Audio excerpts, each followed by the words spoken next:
ভিডিওটি দেখেন আগে, তারপরে কিছু কথা বলতেছি। জুম্মার নামাজ পড়তে গেছি, নামাজ পড়া শেষ, মোনাজাত ধরা শেষ। সেই সময় জিলাপি আমার এক কাকু বলতেছে যে জিলাপি তুমি দাও তো, তাহলে দিয়ে দাও তুমি।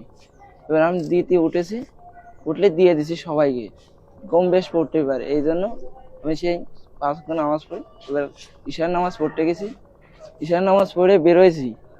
এবার আমি অর্ধেক কষ্ট এলে তারপরের কাছে তো আমার এক ভাই কষ্ট যে ভাই ও কষ্ট যে আয় তোর সাথে কথা আছে।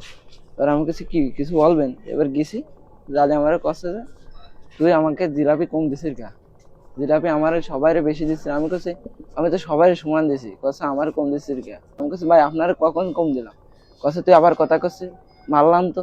সেখানে লোকজন ছিল, আসলে ওরা ঠেকাচ্ছে আমার। এবার সে অন্ধকারের মধ্যে রাত্রের ইশার সময় আমি সে অজালে কোপাইছি শুধু।